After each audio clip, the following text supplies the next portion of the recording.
Yeah, that's fine. You can do that. Well, we're gonna go promo your screen, then you guys call back. Yeah.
Carlo was way too excited about proposition there.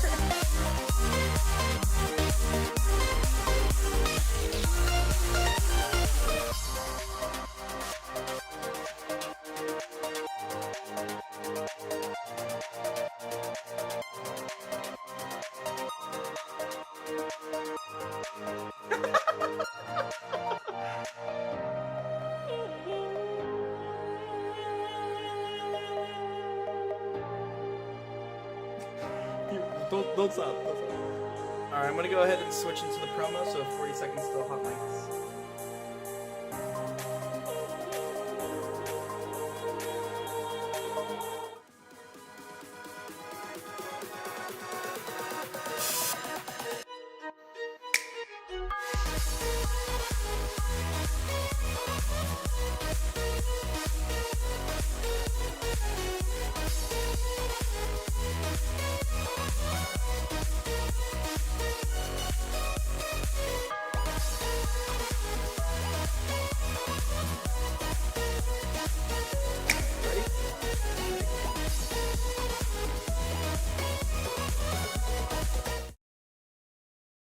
Well, have no fear. Your Wednesday pick-me-up is here. It's time for some Division 2 action from the CSC Challenger Series presented by Partners Promoting Darts.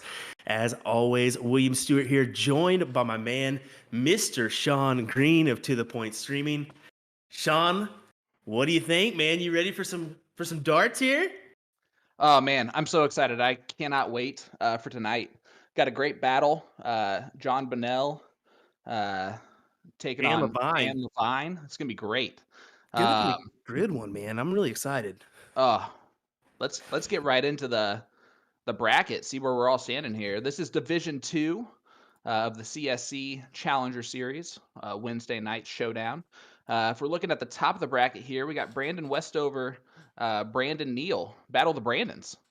Yeah, that's actually going on in the background right now. I saw Brandon was live there momentarily for the beginning of that match. Didn't catch where the score was, but boy, it kind of looked like it was a doozy. They were throwing some trips back and forth. So excited for the outcome of that one. But what do we got next up?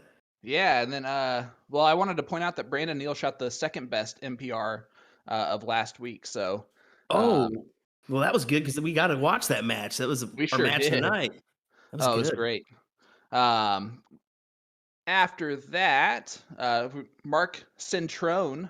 I don't know if I'm saying that right. Cetrone. Could be, We'll go could with be. that. Don't ask me. Don't ask me. Cody Drager, right underneath there. They will play the winner of that. Will play the winner of the Brandons. And then below that, Steve McDowell, Tito Martinez. Steve, I know, is from Florida.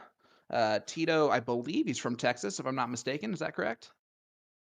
I'm not certain off that one either. I didn't check out that one, but Well, I hope so. I know. I'm gonna have Otherwise, to. I'm gonna keep an eye out for it in the background. Kind of pull up some stats because I'm excited to see. We were talking just momentarily about that match beforehand with Steve McDowell and Tito Ortiz, and I think you're hoping for a good outcome on that one. But brings us to our match tonight: Dan Lavine and John Bunnell. This is exciting because John had a big win in that first round matchup. It doesn't say it on here, but over Jacob Mott, and that was kind of a favorite in this bracket there for a little while. Yeah, Jacob Mott was definitely one of those guys that was on everyone's radar. Apparently, he rolled through Division One series a couple years ago when this thing was going on. So I don't even know if John knows how big of a win that was. But he averaged a 4.55 last week, which was our highest MPR of last week. So he's going to be throwing some fire darts. Dan Lavine's going to have to throw really well. We're going to hear in the interviews here. How Dan is feeling going into this, and we'll talk about it afterwards. But yeah, let's get to those interviews, see how they roll through. Let's do it.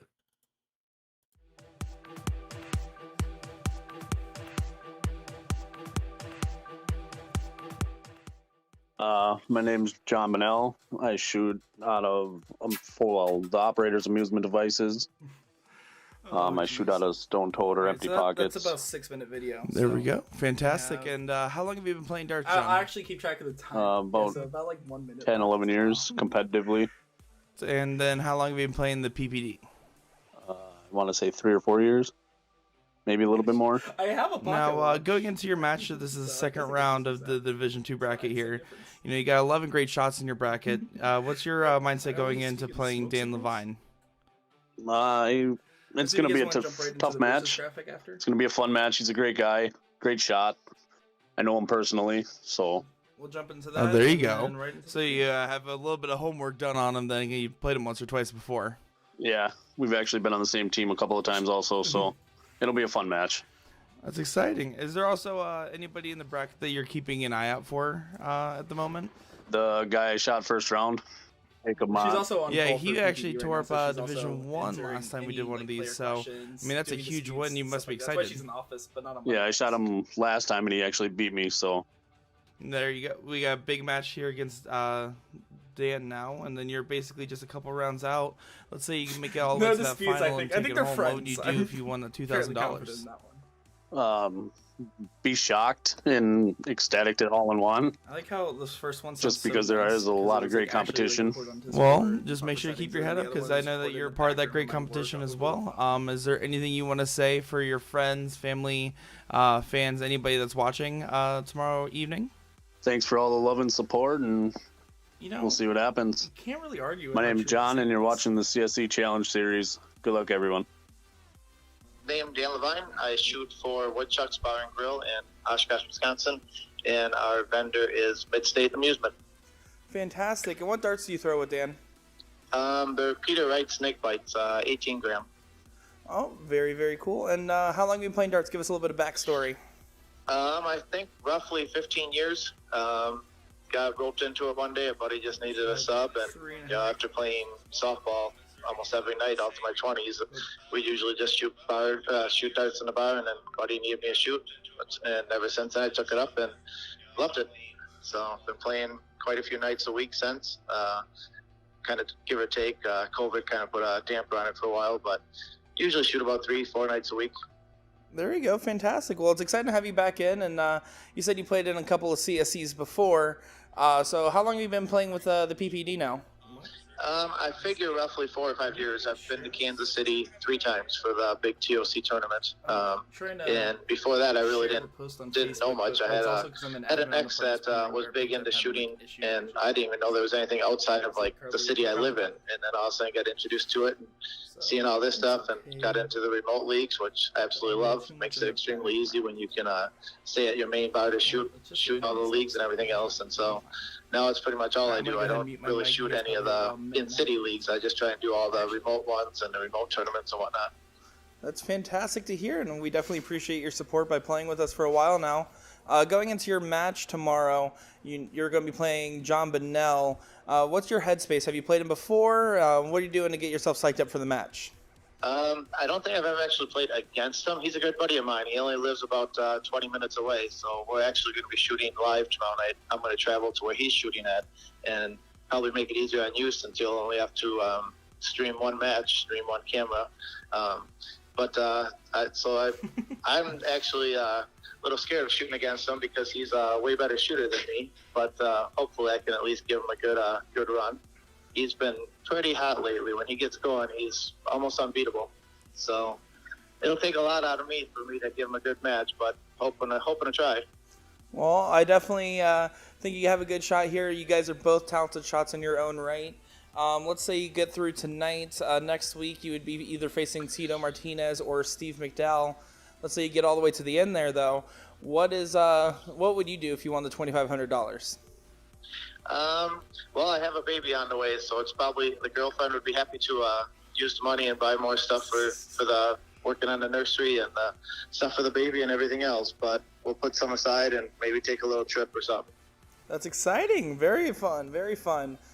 Is there anybody else you're looking out for in the bracket, by the way? Any big shots you're keeping your eye on to see if you have to go against them? Well, actually, all of them. I follow it and I know most of them. In fact, Steve McDowell in the past I've shot against. A couple of other guys that I've shot against in either in the remote tournaments or leagues or whatnot. So, any one of them can be a beast. So it's pretty much anyone's match. There we go. Well, I definitely am wishing you the best of luck. Is there anything you want to say to your family, friends, and fans that are going to be watching on Wednesday night? Nope, just a shout out to Woodchucks. They'll, even though like if this, they set the camera up there I think yesterday, so I could have shot out of it for the match. But like I said, with John being so close, it's easier for me to travel there, and him and I would much rather shoot in person. But they'll have it on at the bar, and everybody there will be cheering me on and everything else. So just a shout out to Woodchucks and everybody else. Dan, I appreciate you taking the time to talk with us and supporting the PBD throughout the years. I definitely want to wish you the best of luck against your match with John Bunnell on Wednesday. I hope you guys both shoot well, and we're looking forward to watching you on stream. My name is Dan Lavine, and you are watching the CSC Challenge.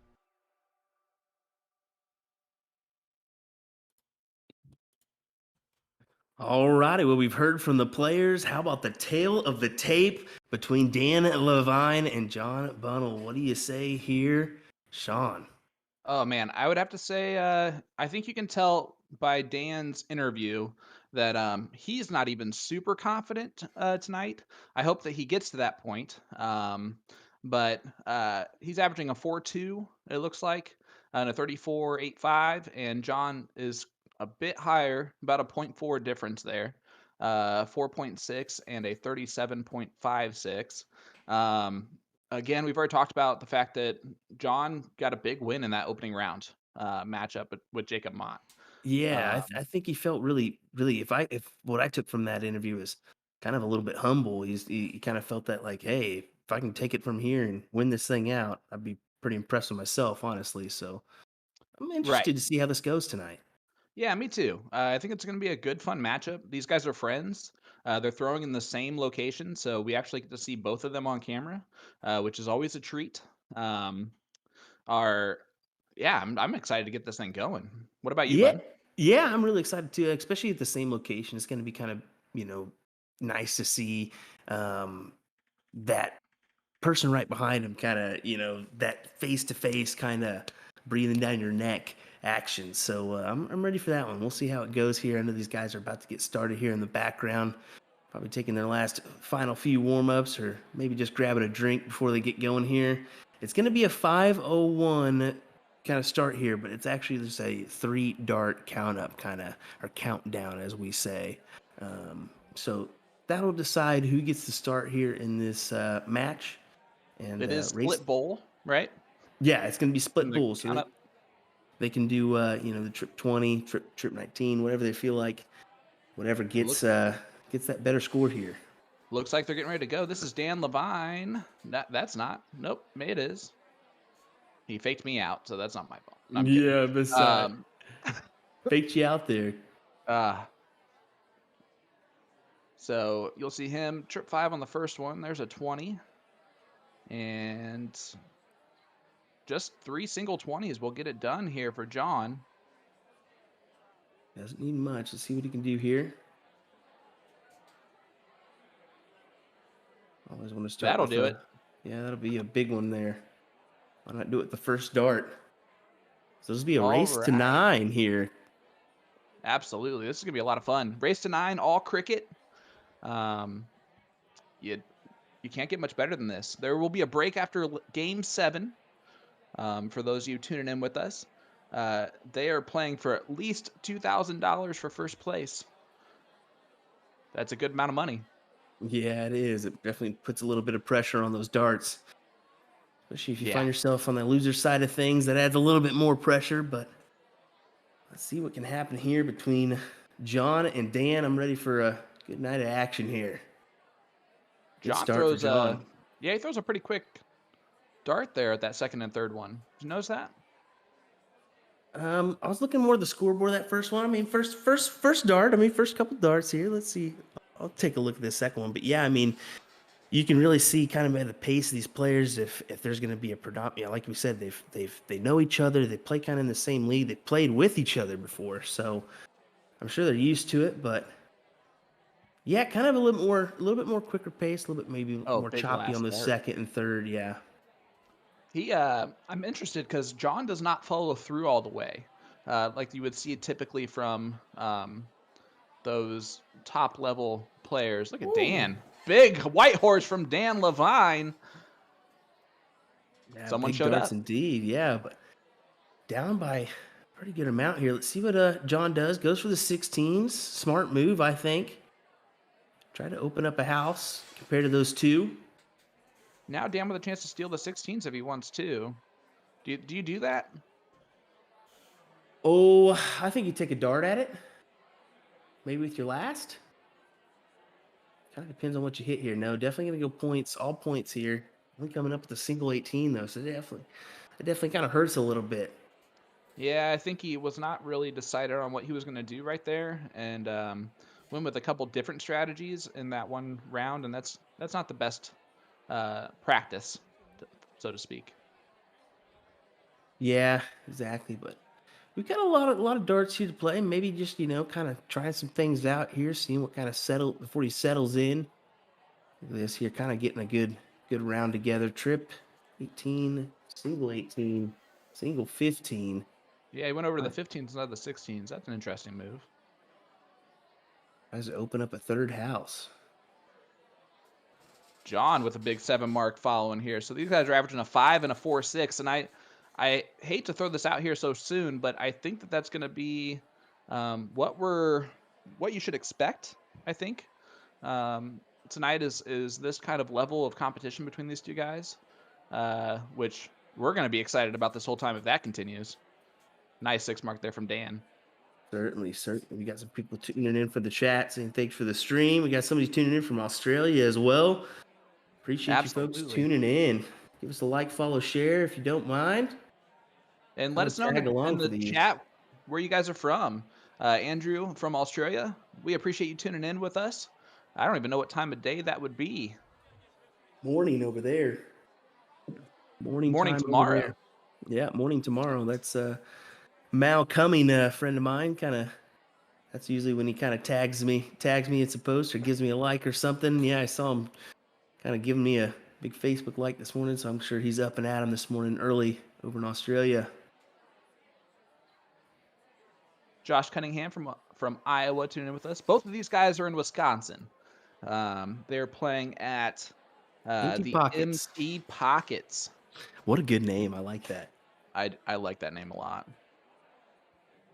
I like that name a lot. For those, it's MT. The letters MT, so gotta like that. It's kind of catchy. Look at this back and forth here. 4-8-6, 5-0. Yeah, these are they're coming out on fire here to start off this match, and I think that there might be a little bit of a different air about their match since they are in the same location. So it's still remote, but they are remotely like right there next to each other. So they'll be able to talk to each other a lot easier. They'll be able to do some dabs if they need to for good shots. It'll be a little interesting on that development, I think, a little bit. I didn't see one there, I don't think. And Dan hit a big 9 mark. Yeah. Good stuff. Yeah. So. Dan, I think he needed this. Based on his interview and stuff, he might have obviously been a little bit modest in the interview, but I think he needed to start off with this type of game. Big win there for Dan Lavine in leg 1 as I'm speaking. 5.22 average. He's not going to lose very many legs shooting that tonight. No, and especially not getting the start there either. So Big darts there for Dan to lead off this match over John Bunnell. Yeah, when I said remote, I knew that was going to come off weird. I meant just that they're remote to us. But speaking of which, man, this technology that we have available to us, you're over there in Kansas. I'm over here in Indiana. We got our boy Nick in the background from Orlando, Florida. Two guys playing from Wisconsin tonight. It's crazy that we have this type of technology available to us to do this. Shout out to the PPD for really being on the ball, kind of thinking ahead on this type of thing. Yeah, definitely. And we appreciate them having us here to Yeah. kind of watch along and enjoy some darts with y'all, and the privilege to kind of talk about it in the meantime. Yeah. 7 there. Varisi's asking some technological questions for you there, Nick. I'm sure you're just aching to respond there in the chat, so I won't even say anything. I'll let you handle that one. I don't want to give away those trade secrets. Uh-oh. Yeah. Well, everyone who's listened to us for the past 3 know that I'm not the technology person. This John starting off hot with a 5.67 in this leg. Dan trying to work his way back, but see what John could do here. He could possibly close out these 16s, move on to the 15s. No, going right for the 15s here. Interesting play. Yeah, it's always a better decision when you hit the darts. But what do you think about that move there? I don't really like it just because you're giving your opponent at least an opportunity to come back and at least score those points. No matter if you have those 20s or 19s closed and the 17s, 3 houses. I mean, take those opportunities when you can. Try to close those out. But I mean, there's no saying he could go up and hit a 7 mark right here and just tell me to shut my mouth, which could possibly happen. But still, close it out. Why not close it out with authority? Well, he sits there. He does point. He gets that point lead back, so he's up 58 points, which will be at least a 4 mark on any of these numbers that he has open, 16s or 15s. He has already done that. I think he tried to steal the 20s on the last start there. That's an interesting move as well. Certainly is. I mean, you're only up by 6 here. I'd point. Yeah, no, I agree with that completely. Listen, Only a 3 mark, though. These guys do know each other's styles, though. Like we said, that may be a different thing we're not thinking about. They played each other before, played with each other before, so something to keep in the back of your mind. They will definitely know each other's games for sure. There's a big trip 20 on the last one, so he's starting to eat away at that lead from John, Mr. Bunnell. You know, I'm I sitting believe here I thinking, pronounced it right, Misty. I'm sitting here thinking as well, do we see more of a gentleman's game here? You know what? That's a good point. It's easy to overpoint someone when you're not in the same state as them if you're playing them. And that's not to say that it's not easy to point your friends, because it is. It's more fun that way. But they might have a little bit of a gentleman's style here, especially with them being partners and knowing each other that well. Yeah, and see, that's what I'm wondering if we're gonna see maybe even just more of a gentleman's style from both these guys, maybe just one-sided. You never know how that plays, especially when you're playing a good buddy of yours. John with a great round there to recapture the advantage.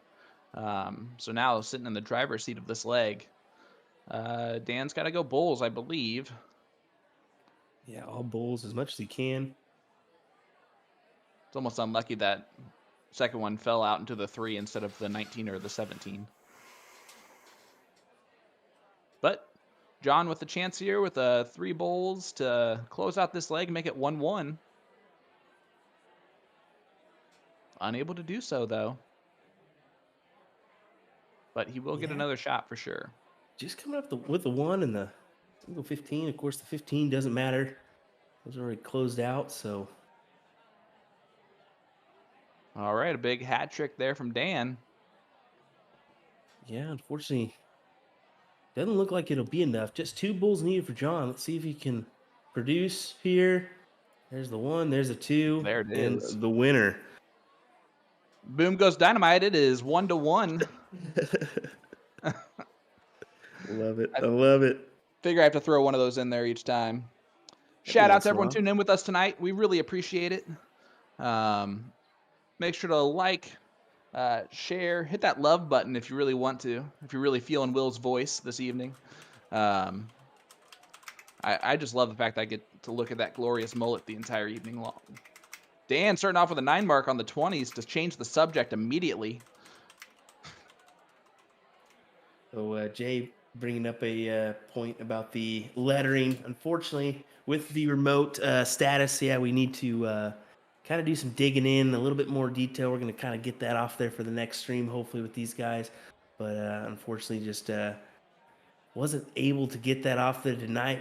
Going to have to dig into it a little bit more in the next couple days. I know Nick's anxiously awaiting those couple days. I can just see it now. I know he had a day full of trying to get that off there, so we apologize for that. But we're just happy to have a good match here. Absolutely. And, see these guys go at it. Telling you, this is always a fun evening. Wednesday nights, the Division 2. We also have the Monday night Division 1 tournament going on currently. Will, what's going on over there, bud? Yeah, I was just about to kind of get into that. It was a pretty good match between Jake Schreiber and Kyle Liddicky. Kyle coming out on top on that one, 9-7. Kind of someone predicted that between us. I don't know who. I mean, cough, cough. Dennis Sandin coming out over Mark Rowe.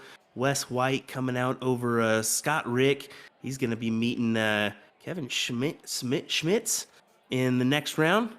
Oh, yeah. Jeremiah Berger is going to be meeting Brian Dennis. And then how about this? Jordan Meyer coming out in a pretty close match over Johnny Lackey. So Jordan Meyer, the Missouri man, going to be playing Kenny Doyle in the next round. So I'm kind of excited to see how that goes. I know Kenny's been on fire, but Jordan's kind of been heating up. So see what happens there. That Division 1, just to point out a couple of the averages that we've seen so far. Kenny Doyle has the highest overall summary average of a 5.10, which is insane darts there. And then Kyle Liddicky with a 5.0. So maybe some early favorites are starting to emerge there. One's at the top of the bracket, one's at the bottom too. So that might be a little bit interesting. But you can't put it past any of these guys here. 4.92 from Willie Walker, and he lost to Kenny. So, I mean, you want to talk about iron sharpening iron last week? That was an insane battle, and Monday was nothing short of miraculous with Jake Schreiber almost getting that comeback. That was a lot of fun. Yeah, stomping back from 8-3 down, come back and make it interesting, 9-7. We thought we were going to go 8-8, and he could have had the darts there in the final leg, as he could have won that little kind of diddle, as they say, cork off, and boom. Oh, absolutely. Anything could happen. Again, if you're not joining us on Mondays and Wednesdays, you are missing a show. That is for sure. Every match we've seen so far has been quite the battle. It's been a lot of fun for us to do this. I feel blessed to be a part of this, to work with the great Will Stewart on the stream. He said he was going to do it. He did it. How about that one? Kudos to you, sir. Kudos to you. Thank you. And I think that was my best version of it, too. So we'll see.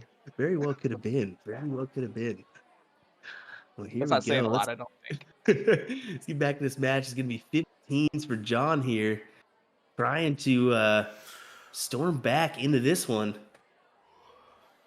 Dan with a little chance here to close out those 15s and just kind of move on with a 50-point lead. He said, I'm going to point on the first one. Nice double 15 on the last, though, to close it out. Those doubles are always great when you hit them. Yeah, they are. They definitely are, but they can be pesky when you don't. Especially Yep. go outside. Oh man. It can hurt, it can Well, hurt, it can hurt, but they get to hear from the amateur at that point when they go outside the double. the amateur that practices 30 minutes for the week and calls it good. How do you know how long? Yeah, I don't know that. I don't know that for a fact, but calling you out. Here we go. Dan Dan with the big Lavine winner. Good stuff. takes out that one. It is 2-1. He was being modest, I think, about his intentions tonight, for sure. Well, One of my partners in crime, Mr. Jason Ives, tuning with us. There are no doubles in cricket. So he learned that from me, obviously. But I figured. Well, how about this? A good stat here to start us off. 5.22 opener for Dan, 4.22 for that third round there. His NPR to start us off here is 4.21 on our match screen. So throwing well, throwing above his average currently. See if Dan Lavine can keep it up. Possibly come up with a slight upset here, if an upset at all. And this is going to be one of those. These tournaments, these big level tournaments, averages go out the window. To what you shoot in leagues or what you shoot in these remote tournaments, because you always have to shoot better than that in order to progress to the end. Kenny Doyle's average on screen was not a 5.1, right? It might have been. I actually don't know. It was pretty high. Let's just put it that way. Yeah. It was pretty high. I think it was in the fives. I don't know why I was assuming that. But he even raises his for the most of it. I mean, we saw a losing leg from Willie Walker where he shot a 5.8. Yeah. I mean, yeah. And what do you do? You know, what do you do in that occasion? You just got to hope to throw your best and out to your opponent. But man, it's just, you know, this is kind of the talent that we have in these two divisions of the CSC Challenger Series. When you're talking in our Division 2, I think 0.5 points is literally our biggest differential in between all these players, and that's just an incredible talent pool to have. And then you go to Division 1, it's almost dang near identical, just a little bit more spread out. But wow, really excited for the rest of these matchups, and we got a good one here for this evening. We could be in for a all the way match here. Yeah, this is looking like it's going that direction, which definitely excites me more than anything else. It seems it's gone Dan, then John, then Dan, then John, now with a little bit of an advantage in this leg, but Dan can change that right here with a lot of 17s. And let's not forget, Dan had the big first leg where he didn't have the throw, stole that leg, and that's what kind of started us off. So maybe something to keep in the back of your mind there. He went up to try and close the 20s in the last start. Did you see that? Yeah, he did. Saw that. That was a gutsy one. Of course, didn't hurt him though. No, definitely didn't. Down by 93 here. Let's see if Dan can go with these 17s. Maybe peg a couple triples. I'll talk about a huge round here. There's one. Sink on the second one. You got to close here, right? Close the 20. Oh, I don't know. I go down. I myself, I'm point man. I'm point on this occasion. But he's gonna go out and make the move and close him out. I don't want to say you were wrong, but I saw you and Nick in the background shaking your head yes, and I'm the gutsy player. I go, nope. Live to fight another day. Let me get them points while I can. Well, it looks like maybe that would have been the right move as John throws in an 8 mark there in the next round.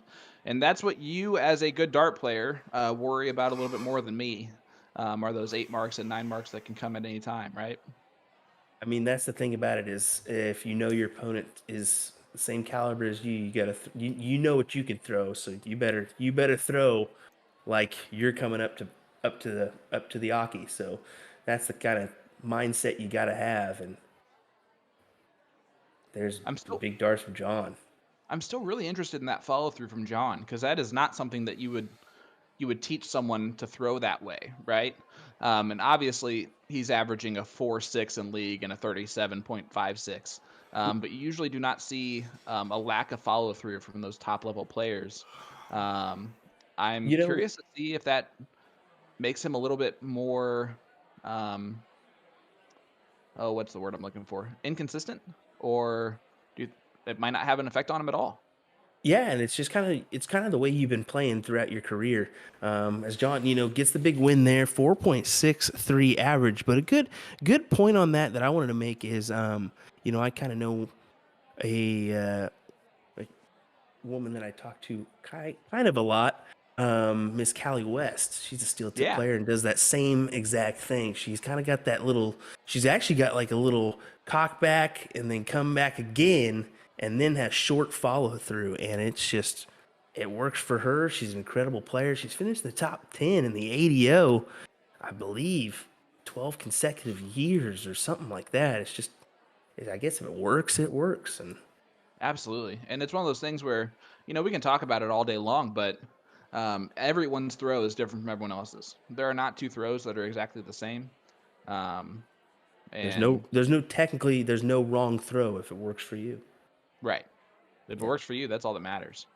On the other hand, I think, a pretty technically sound throw, and I average like a 2.4. So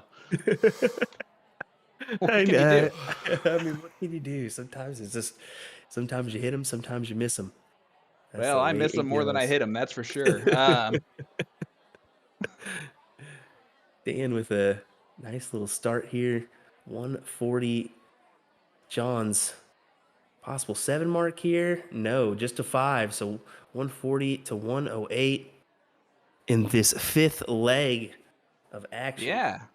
I can't believe we're already in leg 5, if I'm being honest with you. This has kind of flown by a little bit early on. It's because we haven't really it's really been one person taking control of one leg and then the next person taking control of the next leg, and it's gone back and forth. And right now we're seeing it from Dan here, who's right on cue for this being his leg that he takes over. Yeah, and we haven't really seen those high scoring battles yet. That's the thing about this. We haven't seen that yet. Because and a big 9 mark from John retakes control, and right on cue, John decides to shut up Sean. So that's great. Let's see what Dan can do here. Just a couple 19s away here. Oh, no. Just a single 19, single 18. Let's see if John can make him pay here. Possibly go for the 19s right off the bat. Close him out. No. I was wondering, does he take his opportunity with that last start? He sure did. Big close from John Bunnell. Absolutely. And now definitely in control of this leg. So Dan's going to have to throw in a 9 mark here, which he can easily do as well.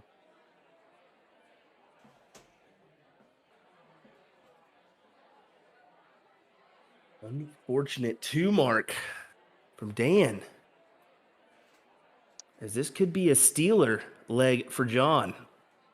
Yep, this could be a little bit of a game changer here. Make it 3-2 the other way. Wow, big darts there. 7 mark for John. As he 4 marks to 17s. Over to 15s, the close. Big hit. Again, guys, we want to shout out and appreciate you guys for tuning in with us. I also want to give a shout out for Dan to Woodchucks. Shout out everyone watching over there. Dan knows you guys are supporting him. He knew that this was going to be an easier location for him to be at, but shout out to you guys for being Dan's home bar. I know he appreciates that. Good stuff. Good stuff.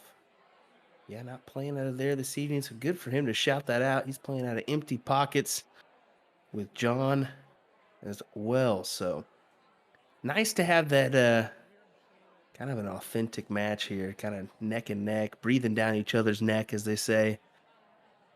I'm going to say something pretty embarrassing here and just realize that empty pockets sounds like empty pockets, and I didn't notice that until right this second. Just so you know. And I could have just kept that to myself and pretended like I knew it, but you know me. I'm gonna put my my faults on stream here. Why not? Release the haha faces on the emojis, please. Let's get it going. Yeah, way too long. At least you're honest. That's okay. That's okay. I want people to know, if they just realized it, that they are not alone. Oh boy. Wow, that's funny. Yeah, I have to give a shout out to Eric Ramsey, who's tuning in with us this evening. Eric and James Montgomery took the battle down last night on my stream for the South Side of Indy. So congrats to them on that victory. Huge darts, right through great. Yeah, big stream for you last night. Congrats to you guys over at To The Point Streaming. Appreciate Good that. stuff. It's exciting what we're doing. We're just trying to grow our little stream into something. And I can honestly say that you guys have helped tremendously with that, and the team that I have with me has been kind of that main part of that. Tim and Jason have been instrumental in the success of our stream. So shout out to them as well, and all the people from Indy who support us. Really appreciate it. I might see a tear in that eye on this Discord over here. I don't know. Alrighty, here we go. John just coming up with a couple there. 401, 358. Dan can take the lead here. Take Dan's control made of the this a match. battle. Oh, big dart there. If he hits this trip 16, that'll be huge. And he gets it. Wow, what a big dart there from Dan Lavine. That changed everything there. John, I think, was thinking he was going to go into bowls with an advantage. You can see it. It made him pause a little bit at the line. Yeah, that'll make anybody pause, I think. That's just a kind of a slap in the face there, as you think you got the advantage in this leg. Gonna steal it away, and Dan goes and does that. So 3 bowls needed. I think if he misses one, he might point it up here. Yeah, I could definitely see that being the route. But he gets the first one and the second one. This is a big dart. Yeah, but it gets really tricky on that after that second dart, especially if you're just a little bit blocked. But he classically, I don't know what I'm trying to say, pulled it out there. So does 3-2. Dan Lavine over John Bunnell. We got ourselves a match, ladies and gentlemen. Yeah, continuing with what we've seen before here. Dan stealing the first leg, and then from there, it's been just a hold of throw. Which has been the difference. We're just 2 legs away from a break. Who's going to find their way into a advantage going into that break? All right, so you're seeing how this match is running. I meant to ask you your prediction before we started, but where do you think this ends up tonight? You were completely 100% right on Monday, so I'm trying to get you 2 for 2, buddy. Oh man, that's tricky. That is tricky indeed. I'm gonna think Dan's gonna come out with a win here, surprisingly on top. I think he's gonna do it 9-7, just like last night. All right, I like that. Or not last night, I guess Monday night, I should say. Ooh. It all feels like last night when it's fun, man. Yeah, I'm telling you. So, quote me as the 9-7 for Dan over John. I like it. I'm going to actually say the exact reverse, 9-7 John. Alrighty. Good stuff. The predictions are in. What do you guys think in the chat? Let us know. We got a plus 110. We got some plus 110 action going on right now. On FanDuels. Gotta love it. I wish. Oh, how cool would that be? Well, Kansas don't have no sports betting, so nope. So not cool for you. Nope, not at all. Not at all. Indiana actually has something over Kansas besides racing. A lot. We'll just put it that way. 138 here for Dan. Some big darts there. 4.33 to John's 2.33. So a little bit of a better start here for Dan. So he's looking to possibly steal it away. Yep. John's going to hit that trip 18 on the last start, though. Not enough to take a point lead. And Dan, with a little bit of a window at a possible 4-2 lead, which would be the largest lead we've had so far tonight.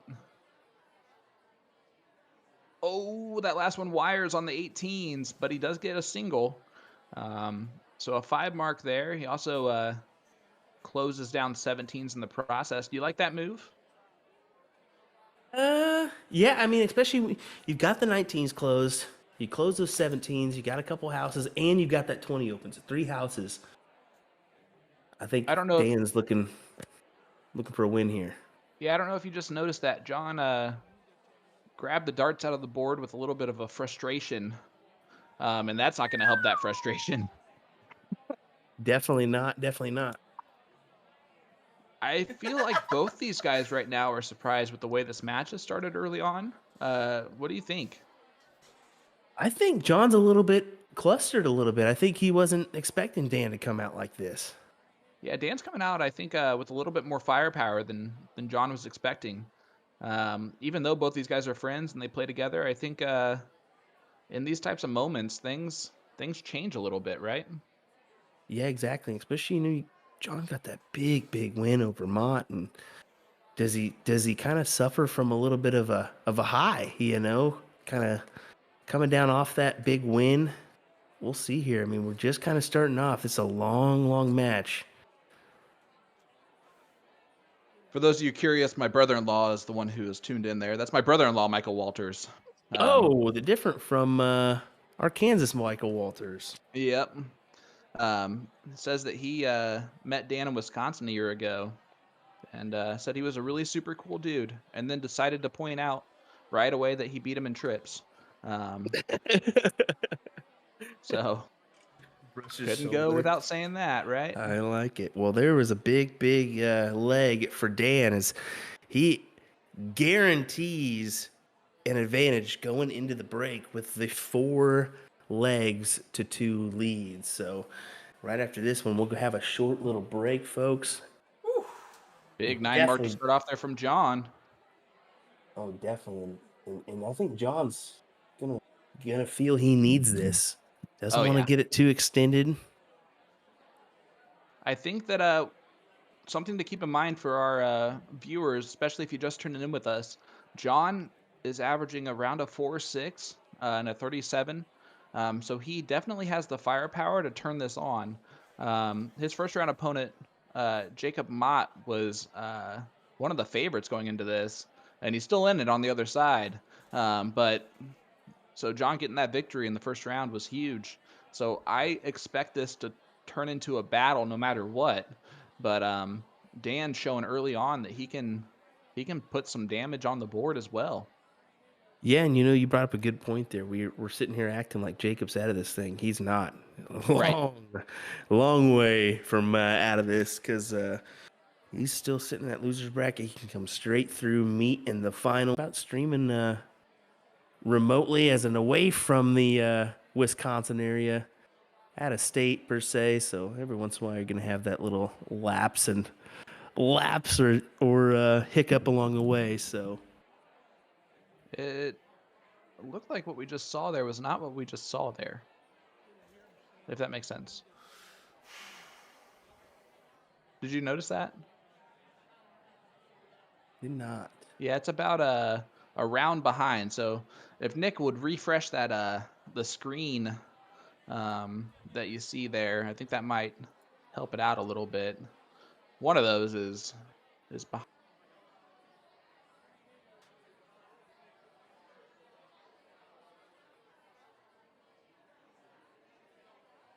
It'll pick back up.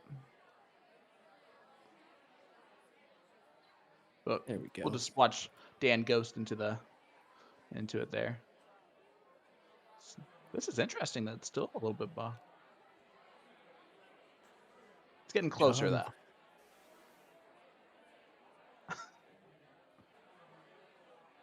We got ourselves a match going on, by the way, guys. 4-2 Dan Lavine over John Bunnell, which, if you're just now tuning in with us, there you go. Look at that.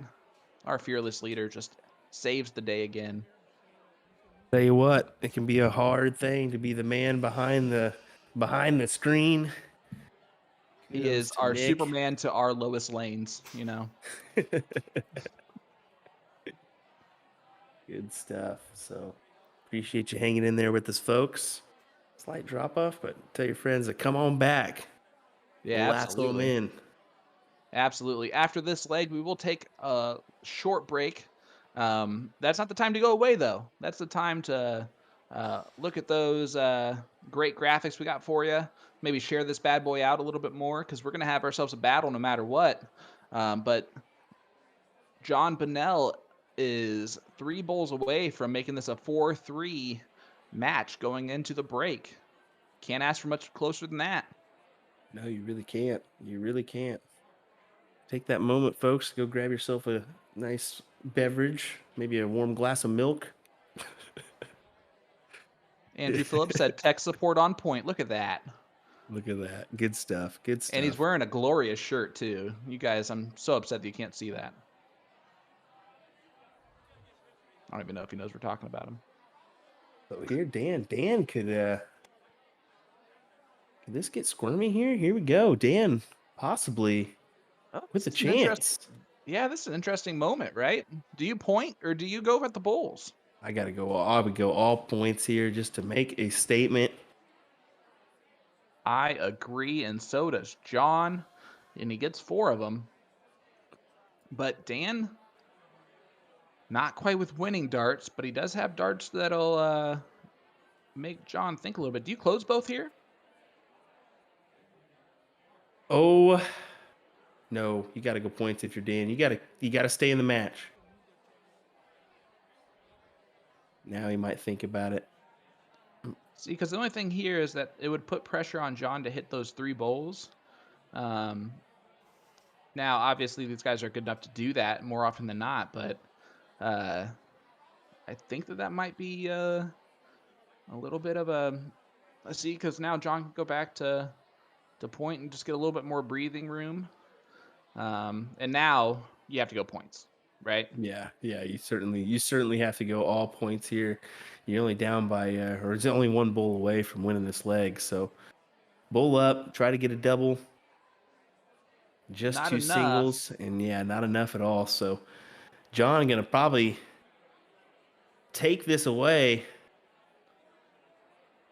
John 1 bowl away from making this a 4-3 match, and he hits it on the first dart. And I think John's going to feel okay about that, and I think Dan's going to feel really good about that first 7 legs. If I'm being honest with you. Certainly is. He's got to feel pretty good going into that with at least a subtle lead. It'll be interesting to see where we go from here, folks. Hang tight. William Stewart here from USA Darts, joined by Sean Green of To The Point Streaming. We'll see you here momentarily.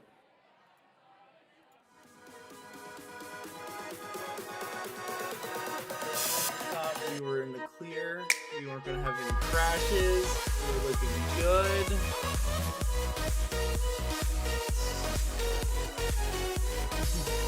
It was me thinking it very loudly. I'm pretty sure that's what that was. Oh God, I don't know what the hell's going on. Also, do you know that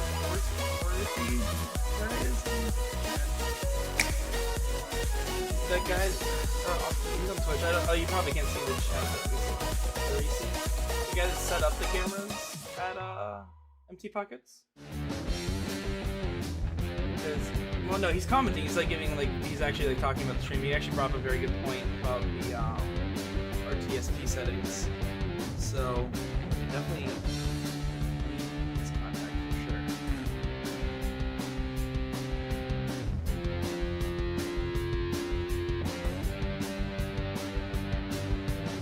I can, but so with Restream, it only lets me do direct replies and blocks.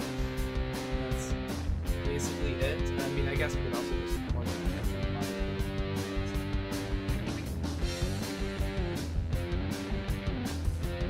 well, he's on Twitch.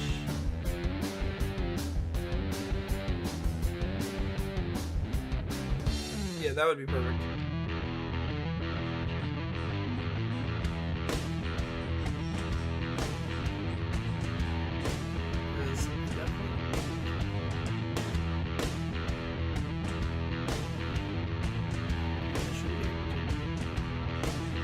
No, they can. Oh wait, yeah, they can.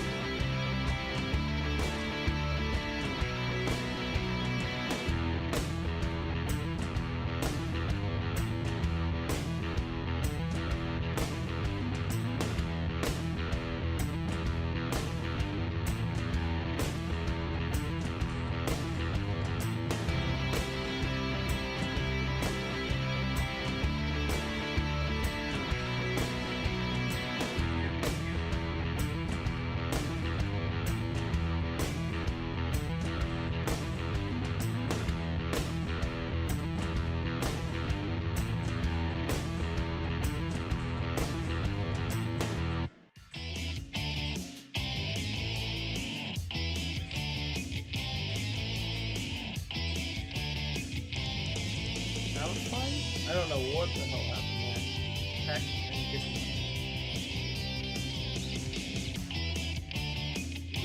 like the whole Discord. So at least he knows I need his contact. Oh, God. Alright, now it's good.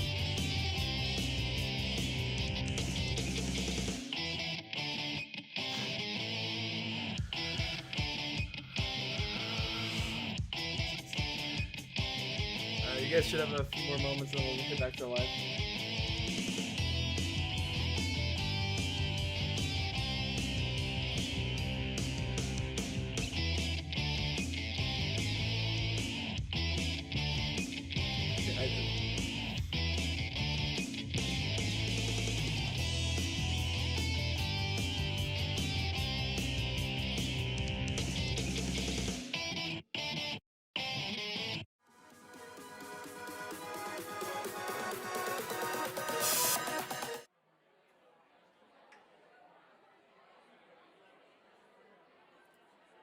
All righty, we're back. We're back. We're back.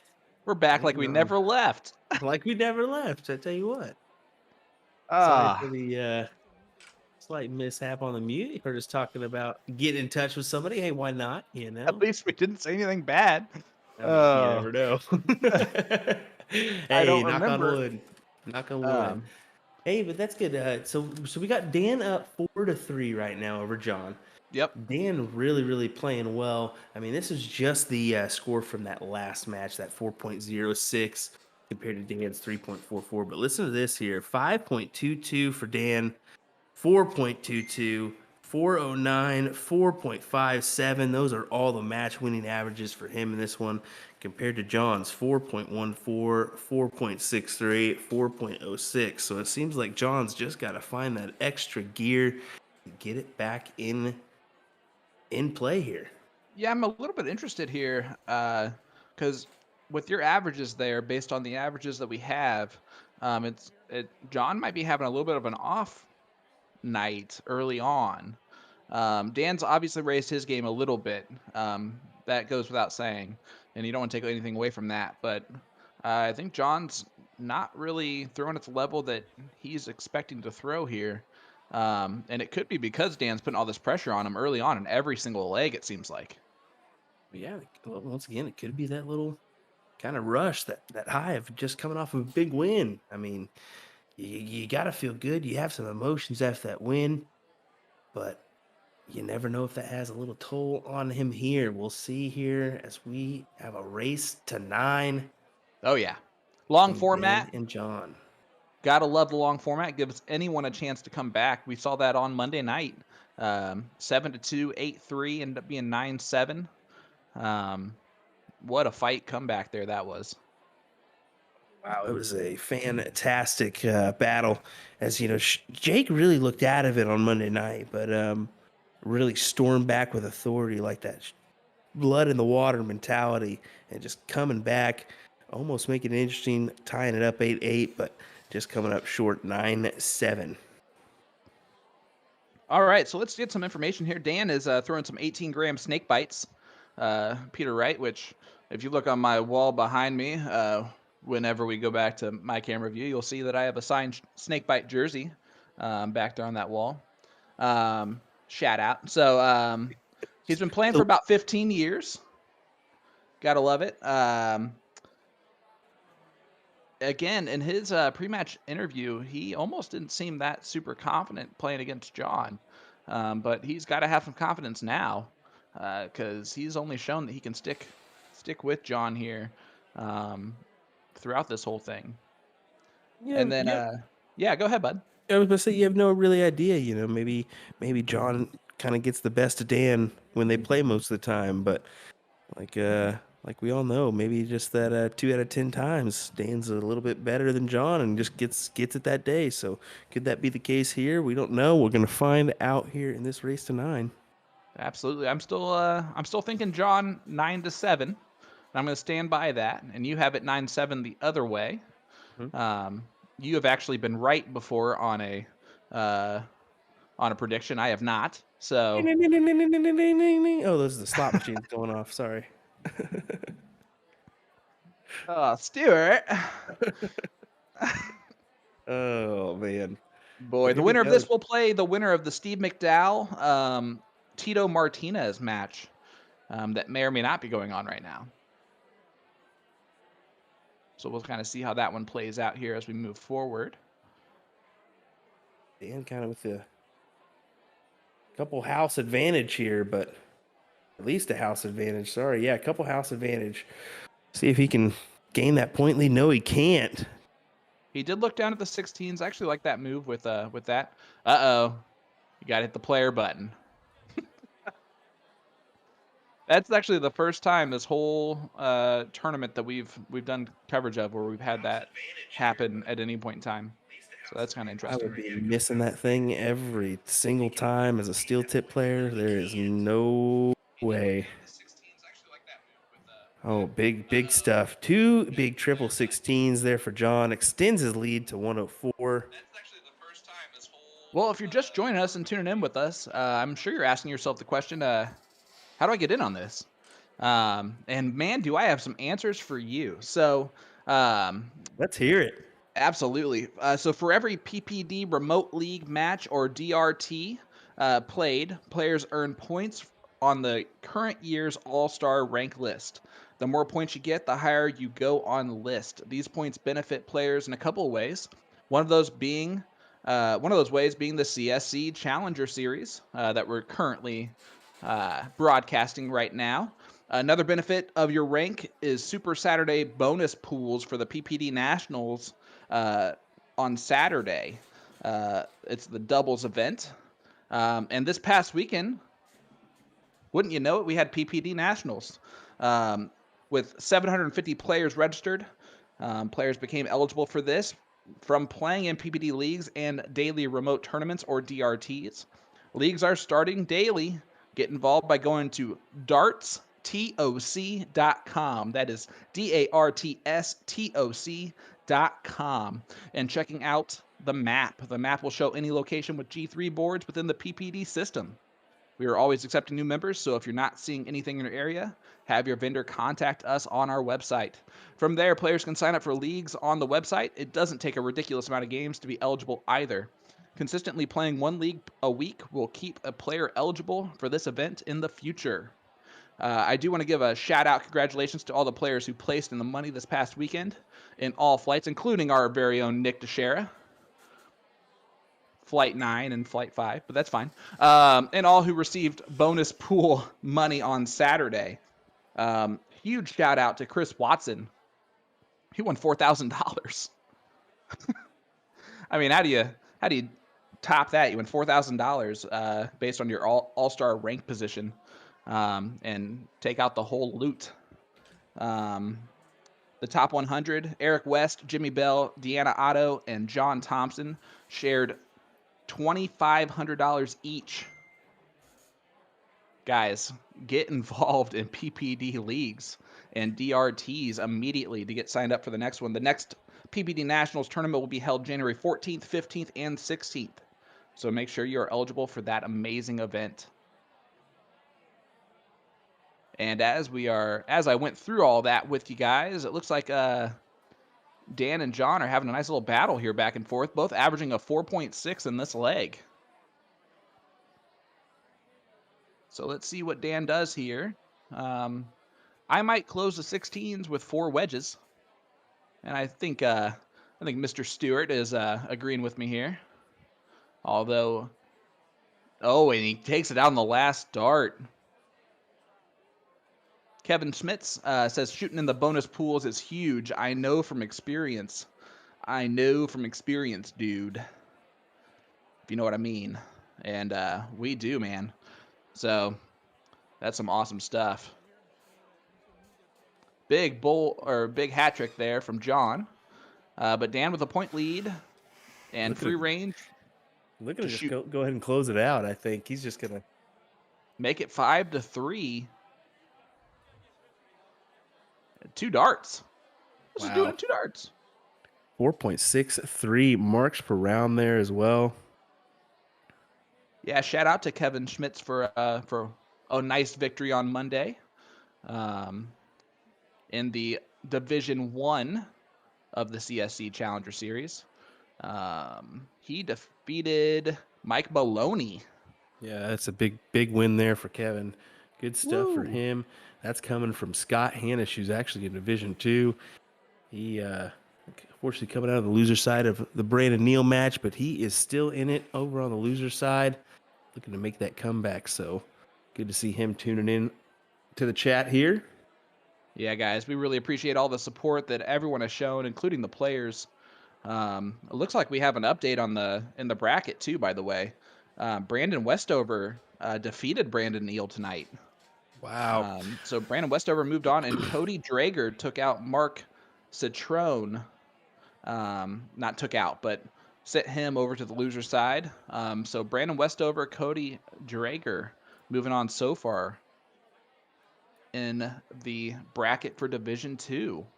I don't think you can get any quicker. Those matches just happened. I was just watching Neal and Westover kind of on Neal's Facebook there for just a minute before the stream. So yeah, good on there you Westover, go. You can see it right there. Pulling it out and meeting Cody in that next round. Should be interesting. Yeah, absolutely. That'll be a interesting match to look for next week, next Wednesday. If you tune in with us every week, you get to follow along with this bracket with us. The more you invest yourself in this, the more fun it is, I'm sure. I can tell you this, the more fun it is for us being invested in all this. That is for sure. I couldn't ask for a better way to spend these Mondays and Wednesday nights. This is some good fun, especially to follow along with these quality players in Division 1, Division 2. Neck and neck action is just so incredibly awesome to be sitting here doing this. Oh, man. It is an absolute blessing, to say the least. And again, I can't help but point out repeatedly over and over again, me over here in Indiana, north side of Indianapolis, you in Kansas, and eventually I'm going to have a Wizard of Oz phrase, but I haven't been able to use it yet. Maybe if you have me remote in on a maybe I'll remote in from somewhere not in Kansas and then you can use it. You can use it on me. I can only hope. Oh man, you gotta love it. That is good stuff. That is good stuff right there. All right, so Dan looks like he blocked himself on the 17s here, so he's thinking about what he wants to do. You just take the single, right? Yeah. No, it doesn't look like it. No. I Missy saw says, that in the chat. Carly and I are still going to commentate a match. Well, I got some news. Carly may or may not be in the background on this one, so she may hop in here eventually. We'll see. Yeah, if you weren't with us on the break, you would you wouldn't know that. But if you were with us on the break, you got a little extra insight there. That's why you stay for the breaks, guys. You never know what's gonna be said accidentally on the stream by us in the background. Gotta love Nothing bad. Nothing bad. Nothing. Nope. Thank God. Good stuff. Good stuff. Accidents do happen. That's all right. Good stuff. All righty. So John here. Let's see if he can possibly produce maybe a 16s here. Is gonna be his play? No, gonna try to close out here. No, sorry, I didn't see those 18s were open. My apologies. Clear as day, them things are open, and I didn't even see it. Hey, man. We all make mistakes sometimes. Hey, eyes don't work every once in a while, and that was a case, I guess.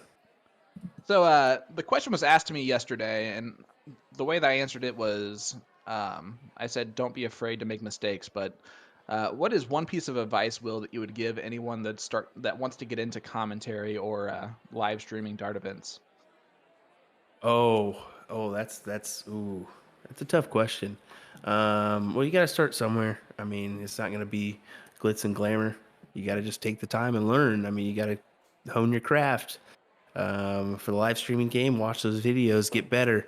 For commentary, watch those people that do it a lot.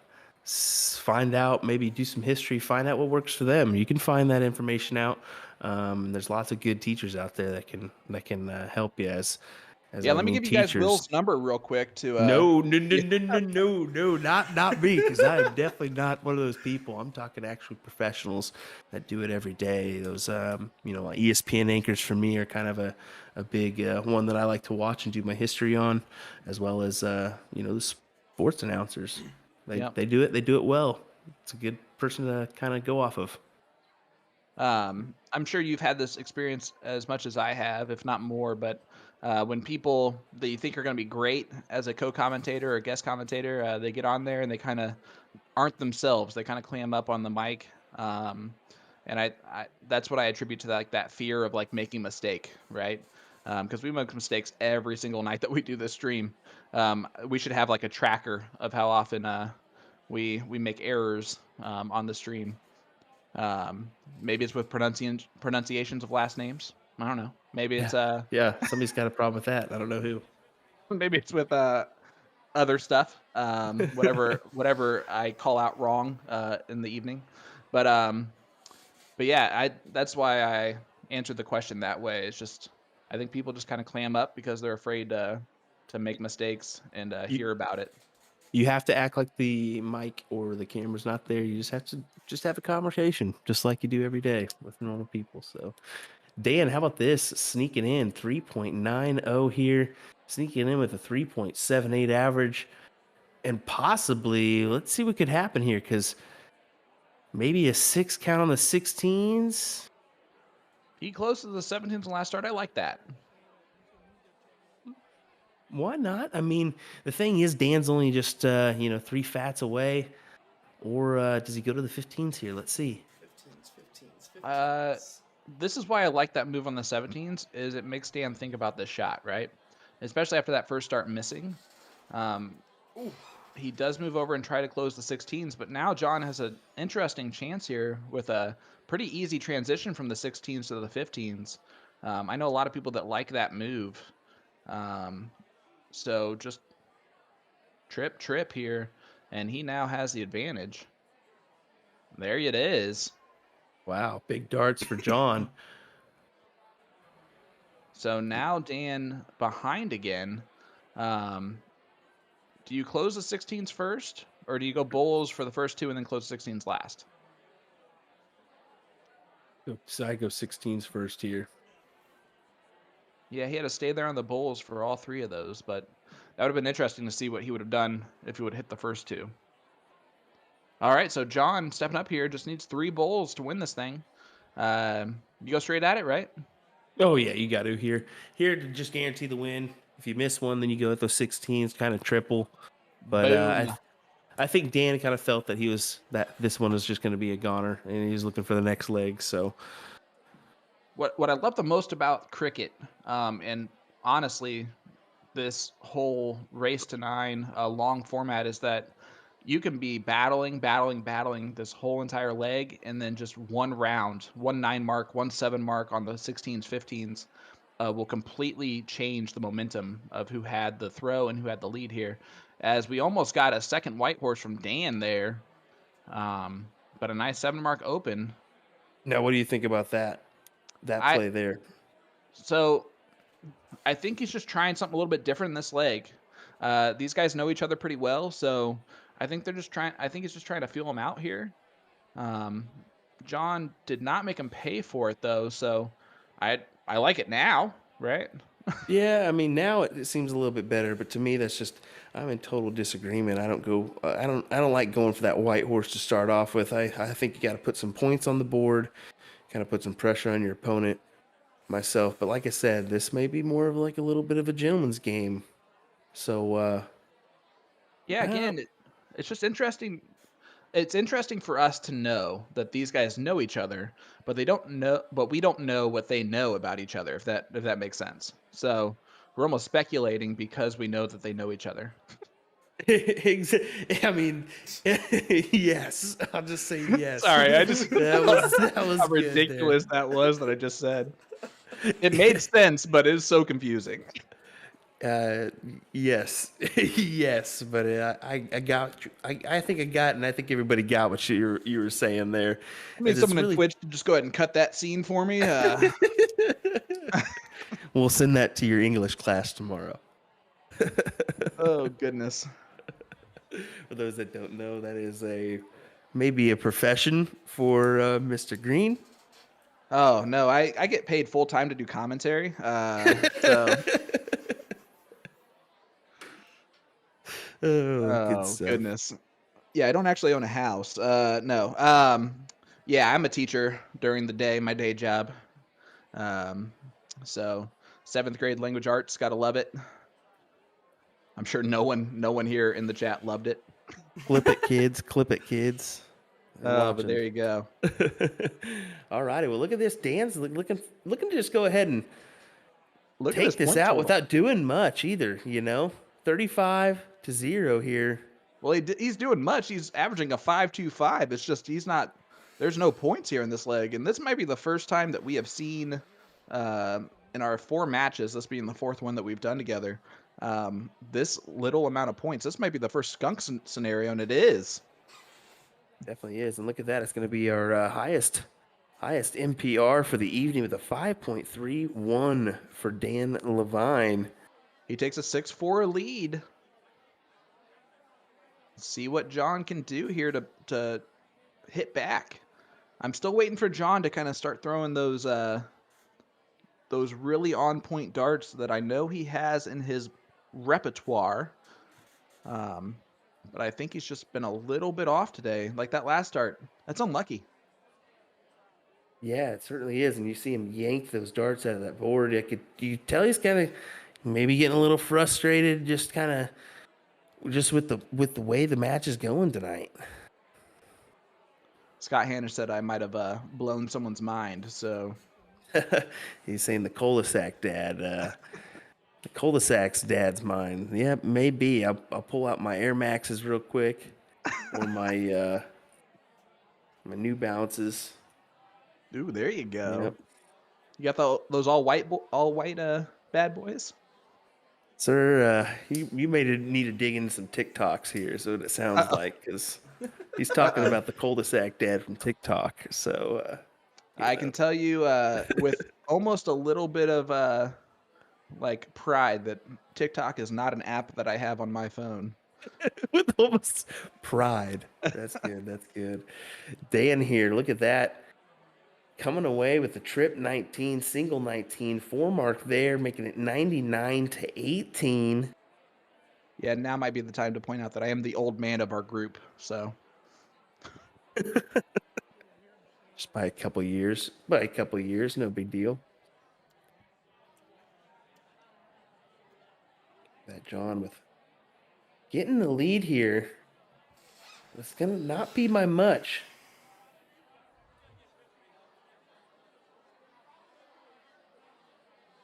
Seth Shade joining us again tonight.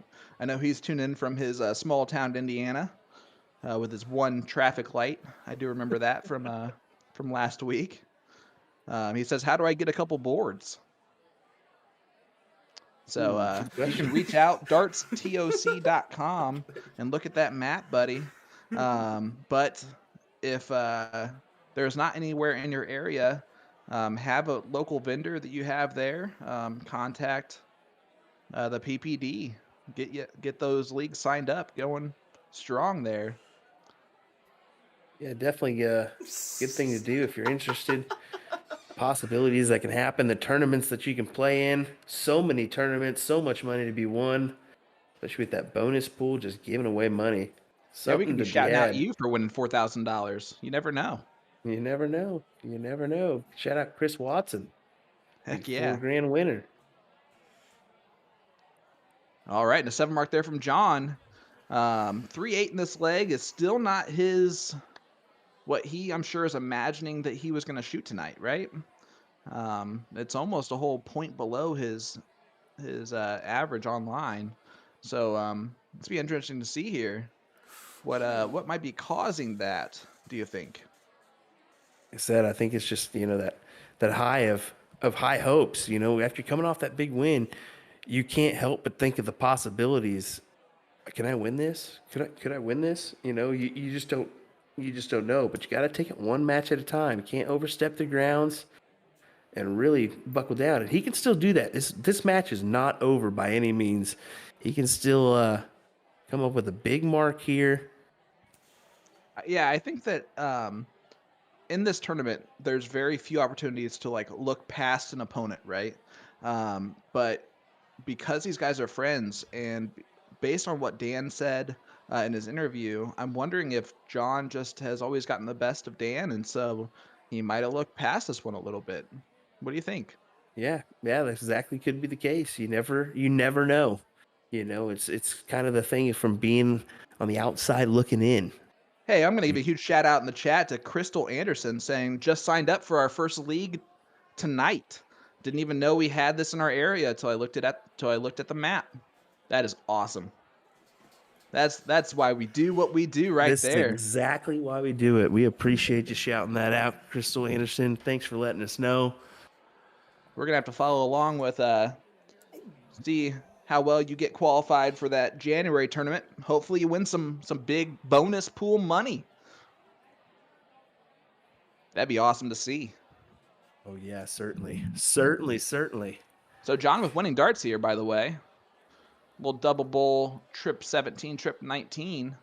And he's at a point now where 6-5 feels a lot better. Oh, there's the first dart. Oh, unable to get that trip on the second one, but that first dart was huge there. He geared up for that one. He really did. You could see it as he stepped up to the Aki there, the toe line. He was really hoping for that. So, Seth, there's a map there that you can see all the vendors in the U.S. and North America. Check it out and see which one is in your area, if there is one close. Yep, go to dartstoc.com. That is DARTSTOC.com, buddy. Check out that map. If you're on Facebook with us, check that out there. It's the pinned comment on our Facebook page. There you go. So I did happen to miss that Marks Pirano as I was jibber-jabbering with Dan. What was that, a 4.63, I think? Maybe off. If someone saw that, let us know. Yeah, let us know in the chat what that last one was, buddy. So here's the thing. It's interesting now because if Dan gets this leg, no matter what, John has to start for a couple legs. So it could get interesting here. Yep, and this is exactly what we saw. But Dan is just 2 legs away from the victory. It is a race to 9 here tonight. So John's going to have to start bringing up the average now. That 6 to start off this leg shows you, I think, he knows what he has to do. Look at how close all 3 of those darts ended up. One of them actually bounced off the other and went to the floor, but almost an unlucky 3 mark, if you can call it that. See what the ink can produce here. 18s. Yeah, it's going to be the number. Ooh, interesting move. Interesting move there. Do you like it? Trying to open up another house there. I don't know if I like it. I've always been the traditional point guy. I'm just going to stay there. I'm going to point. For me, there's no need to move, but he's just trying to add a little bit of extra pressure there. I can see what he's thinking, but to me, I'd stay right there, get what I can. John making him pay for it, though, with the 7 mark of his own. That's exactly why. It's too easy for your opponent to go up there and hit that big triple on the 20, turn around and close you out, or get 2 marks on those 18s. Oh, look at this from Dan. A big 9 mark. Wow. 3 in the bed on the 17s from Dan Lavine. Puts him right back in this leg. Both of them shooting a 5.33. Shout out for that average. Kind of felt like he just rubbed my nose in it, per se, as I was wrong. He said, I know what I'm doing. But wow. Yeah. I say this every single night that we play at least once. Those are some dirty darts that John's throwing right now. For Dan to go 9 mark and to answer with an 8 mark. Incredible stuff there for John. He's really going to fight back. Oh. What a terrible last dart. But look, there again, open up the 2 houses instead of deciding to just point. Interesting move, especially down. Well, he was down by just 103, I believe. Philip, thank you for tuning in with us. It is 7-4. Dan Lavine over John Bunnell right now. So 7-4. 7-4. Dan Lavine over John. Andrew Phillips says, in your away for face. Dan. Oh, you love it. Gotta love it. Look at that. Big darts there for Dan, but still down by 67. So This is interesting. So John turns it on in this leg, right? He's averaging a 5.6, better than he has thrown overall so far. But then Dan firing right back with a 5.8 currently. Just won't let John just take a leg, you know? He's having to earn everything, and it's putting a little pressure on John, I think. there's a lot of pressure on John. I mean, that's the thing about it. If anytime you're shooting above a 5, I mean, he's been really, this is Dan's best average so far in the match. Like we said, 5.31 is his current best NPR after a game, and right now he's better than that. So making it difficult for John to win this leg, even though John has a slight advantage. Yep, John's doing what he needs to do right there. But with Dan opening up that other wedge a while ago, it allows him just to go straight at points here on the 15s to see if he can get that point lead. 2 points and then behind. go up. I think you do, right? Wow, Because- he went second dart at the 19 to close. Interesting move. I don't think he realized he was down. I think he's going to go 20s anyway. He tried it. Wow, interesting move. Yeah, that's something that I think a lot of people, a lot of players in the chat, a lot of players that are watching might not make that move, but I don't really hate it. I'm going to hate it a lot more now after I get 9 marked by John, who just slams the door on this leg right in Dan's face. I'm really wondering if Dan maybe thought that maybe he had a slight miscount there after he stepped back after that 19. But then again, I'm not sure. It's one of those things. It's an interesting play. Risky. Yeah, it's one of those things where we can look back at hindsight and 2020, all that good stuff.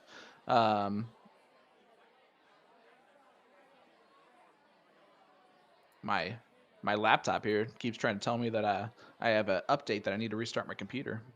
It's kind of annoyingly telling me that about every 5 minutes or so. So great. Ruh-roh. That's all right. Been there, done that one. So Scott Hanish tuning in saying, opponent is throwing a 5. You can't battle 15s against 20s. Definitely a good point, Scott. Yeah, I agree with that. Yeah, I mean that's where that mentality comes into play. Where you're saying, hey, you got to close them out when you can. Just a little 9 mark here to start off from Dan. Just a little 9 mark, no big deal. And see, that's the play I like more than the white horse attempt you did before, but more common. And I think he can sense that maybe he's getting close to that win. Look at this. Guys, we're starting to get some darts flying here. This is what happens in these long formats, right? And this has happened pretty much every match that we've seen. The averages go up. They don't go down. Yeah, that's for sure. And Alex Anderson saying, Johnny going to make a run here. Let's see. Well, Johnny's got to win 4 on the spin for Shawnee to be right on his prediction, so we'll see what happens there. It was a refresher. Yeah, nothing to. Oh, I was going to turn around and say, as a refresher, Mr. Sean Green, picking John as a 9-7 winner. I took the opposite, and Dan with the 9-7 win here. So we're going to see what happens here. Interesting as we come down to the last little bit here. Seeing a great name in the Twitch chat. Did you notice that? I did see that. All righty, look at that. Dan, the 4 mark on these 20s. All right, has so the John's 19s and 20s now. So John's going to look at the 17s here. More than capable of hitting a lot of these. Dan's been fantastic on the 17s tonight, by the way. Had a couple 3 in the beds, I believe, on the 17s this evening. Both these guys shooting really well. I think Dan's surprising a lot of people overall, including maybe himself. But he is definitely a force to be reckoned with in this Division 2.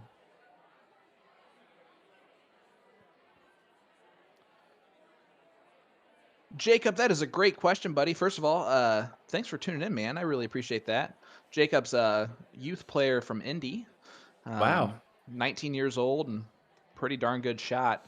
But Jake, all you got to do is go to dartstoc.com. I know our vendor for the PPD is Just Darts, so you can also go to Just Darts to look at their stuff, see what they got going on, buddy. I know that we have one of these camera systems at Night Owls as well. Just saying. So big 8 mark there from John as you were chatting. Just wanted to kind of mention that things were getting in gear here. So John has the slight advantage here, possibly, if he could close out a couple numbers. Oh, yeah. And then, Jacob, they also have remote DRTs almost every night of the week, I believe. Darren. Be nice to Jacob. Don't pick on the youngster. It's good to have young, old, it doesn't matter. Everybody in between. Darts is an everybody game. Oh, Get absolutely. involved if you like or if you're interested. It's definitely fun. So John has kind of raised his game here a little bit in this last couple legs. John really throwing his best stuff so far in this match. Throwing a 5-8 here right now. Really picking apart these 17s.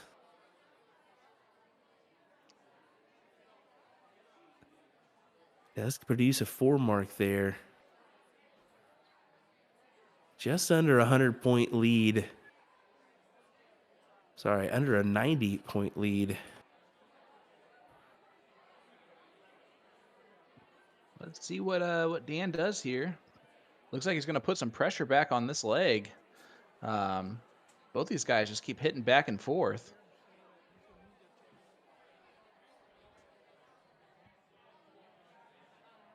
Dan does get the lead back, slight lead back.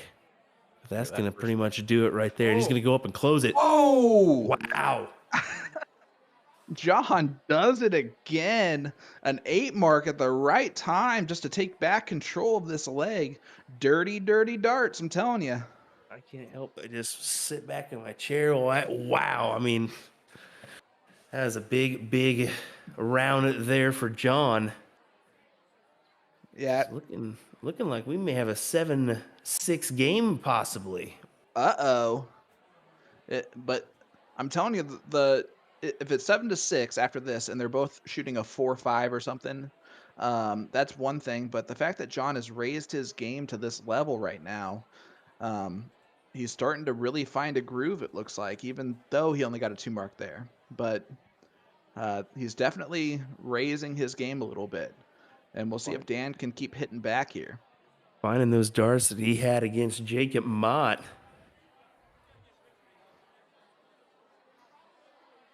Twitch chat says Dan's eyes are smaller than I thought they'd be, referring to the Minions picture that was sent for Dan. He picked that out himself, by the way. That's one of those things that I really enjoy about, this kind of deal is, yeah, we kind of are serious, but at the same time we're not. We just like to have some fun. So do these players.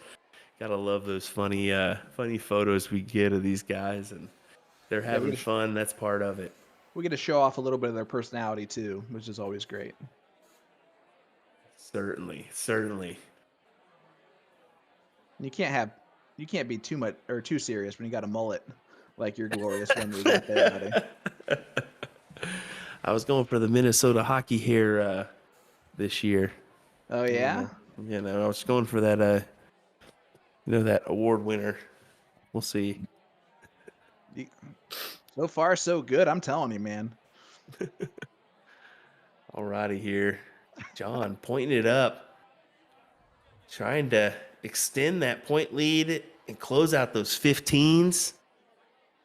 Doesn't do it. Just a single mark on those 15s. I like the play to try to close those out real quick. This is one of Possibly those steal moments. another one. Yeah, this is one of those moments where Dan is more than capable of throwing in an 8 mark here and regaining control, but not anymore. But he can still get a point lead. He does not, though. So John with the chance now to kind of close out those 15s and put himself back in the driver's seat here. And it would be 7-6 if he does so. Still averaging a 5-2 in this leg. There's the close. He did exactly what he needed to do there. Certainly. All right, so averaging the 5.09 there too, and just the bulls to go. all right, so Dan steps up here. Gets the first one in there, and the second one, is he going to close the 17s? He does not. He gets a hat trick, though. Good darts there from Dan. But John, more than capable of taking this out in 2 darts. See if he does so. Here we go. He's on the devil's number. And he Wow. ends up on the devil's number. I don't know if that's a good omen or not, buddy. Big win there for JB. Look at you. Now you're best friends with him, too. Lids on Monday. We've known each other forever. Oh, boy. So look at these guys now kind of maybe having a quick chat here. I can only hope that they're just talking trash right there in that moment. You hope they're The most giving it to each casual- other a little bit. Most casual trash talk I've ever seen in my life right there. On Difficult third dart there for Dan, as he looked like he was blocked after that first one. Yeah. Again, both these guys are starting to raise it up a little bit. But what a great dart there on that third one from Dan. We all know how tough that one can be. It looks like John's going to stay on the 18s there. I think he liked that easy transition from the 18s back to the 20s. Scott, it is loser starts. I feel like you should know that. Wow, calling him out. I'm just saying. No, I'm kidding, Scott. Yeah, it is loser starts. There is a player advantage, but we will not hit that threshold this evening. So it will be loser start from here on out. Yeah, we only hit that threshold one time. John getting that opportunity, and look what he's done with it. 2 off the trot. And we got ourselves a match. Yeah, that's the thing. What can happen here? Who knows? In case we do get tied up, though, and go into that last leg, there will be a kind of a cork option there. Oh, yeah, they're going to do a little count up again. You're right. Yeah, exactly. So that could go either way. There's no loser start in that one, so maybe some advantage to be playing for, some big 3 darts. Could decide it all. All right, John takes a deep breath there and goes down the 17s. Big trip on the first one. He'll stay there now and gets a 7 mark on the 17s. Again, these guys, look at that average so far, guys. A 6.67 and a 5.67. Now, they have only thrown 2 darts each, but that makes it even crazier, the amount of closes and points they have so far. I guess not 2 darts each. You know what I'm saying? Yeah, 2 rounds each. I got you. Yeah. I got you. Every once in a while, you collide those together. It's all the same. Scott let you know he started plenty. He's well aware. Been there too many times, Scott. Scott, we appreciate you keeping us on our toes, buddy. I'm looking forward to seeing Scott make a run here. I am too. You can definitely tell personality-wise, he's got a good one. Don't tell him that. Never mind. Got terrible personality. Per Will Stewart. Oh, That is a direct quote. He told me to say it, so. I had the pleasure of having Scott head our JDC virtual team, so gotta take on that with Scott Hanish and a couple other guys. Fun time. Can't beat it at all. So Scott's a good friend. Here we go, John. See what he does here. Big Trip 17. Does he take a look? Oh, he has to. Yes. Oh, my goodness. Wow. He almost, I'm telling you, John's just finding those right darts at the right moment sometimes. But we'll see if that missed 20 will come back to bite him a little bit. I couldn't see it biting him a whole lot, but Well, he's throwing a it won't now. 6.6 right now. He's really picked up his average. Yeah, he's throwing Compared to decent this Dan. leg. Dan's just been kind of holding with the same same average this whole time. Yeah, he's throwing decent. Okay. I would Or like to see a 10 mark here and there, but you know. Where's Kretschmer over here? For the record, I have finished 0 legs in my entire life of cricket above like a 6.1 or whatever. So decent. They're throwing decently, you know. That's why we are doing this. That's why we're doing this. Right. That is absolutely true. That's why I'm about to say, guys, now is the time to share this bad boy out. We are closing in on a 7-7 tie. Little best 2 out of 3 heading your way here at the finish, possibly. Maybe especially after that round. But John, the momentum shifting. It was 7-4, and it might turn into 7-7 here in just a second. John's just trying to keep my my hopes alive on the score prediction. Yeah, we're gonna see if he can keep those hopes alive for sure. It's looking really promising, but anything can happen on bulls.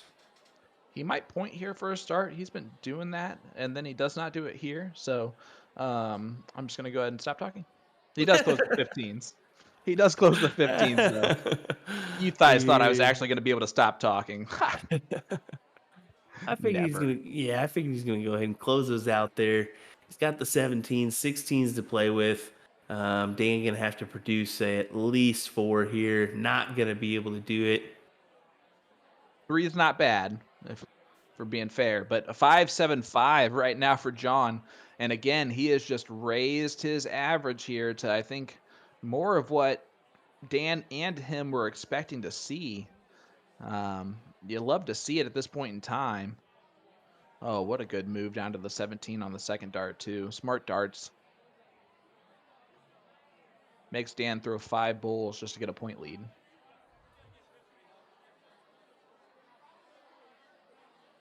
Gotta wonder, this could all but be over here as John's looking for the 2 bulls to win 3 on the trot and tie this match up. What a big win this could be. There it is, guys. 7-7. So how about this for the last 3 legs? 5.19, 5.0, and our best round of the evening, our best match of the evening, 5.38 in that last leg for John Bunnell. And this is what I was kind of expecting here in this moment, right? You kind of were looking for this type of play out of John. That's why even when it was the score that it was, I was still okay with my prediction because I knew that this was in John's wheelhouse, right? He had that extra gear to go, and he is starting to show it here. Dan just a 4 mark to start off this leg.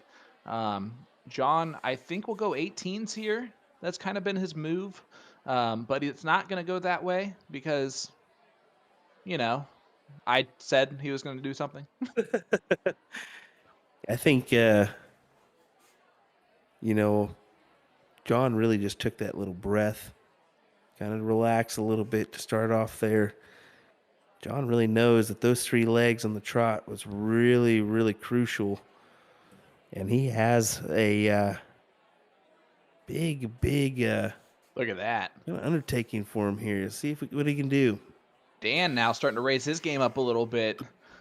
A nice 7 mark there to regain control. So the 17s is what John's going to look at. He has been hitting them pretty solidly so far this evening, but only a 3 mark there. So Dan's trying to play the small point game again, it looks like. Maybe going back to those games that he was kind of winning. So someone much smarter in darts than myself once told me a strategy to think about when playing a better average player, and that is that the longer you play the leg, the more those averages will come out. So trying to close those numbers quickly, trying to take those shots at those closes when you're playing a higher averaged person than yourself might be a best chance to win. And Dan right now is currently showing that to be true here in this leg. Wow. And again, these guys aren't far off by any stretch of imagination, but there's about a 0.4 difference in their averages. Wow, I'm really surprised that Dan went ahead and went over to the 15s instead of adding some more points. But then again, he's got 3 houses now. After closing out those 16s, goes over the 15s, closes those out. Yeah, you want to speak of raising averages here. He's throwing a 5.75 in this leg. John comes back with 4 bowls, though.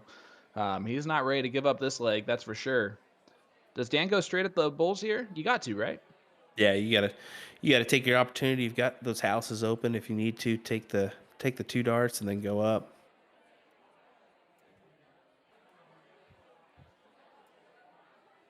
Trying to distract big background here. Big win there. 5.20 marks per round for Dan, as he's gonna have the 8-7 lead. So Dan gets one back here. So my prediction no longer is in play, but yours is very much in play, buddy. Well, let's see here. We could have a neck and neck going 8-8 here. So anything can happen. Big start for John. Trip 20. Only single a 4 20. Mark. All right, let's see. Dan needs to do what he just did in the last leg. Talking about raising that average up. What do you have, a 5.3? Did you finish that leg with? He had a 5.20 in that last leg for Dan. Well, let's but see really, what he was throwing a near 6 the entire leg. And only a 2 mark there from Dan. Again, as a reminder, our brilliant commentator Will Stewart pointed out earlier that if this does go 8-8, there will be a last leg piddle for the start.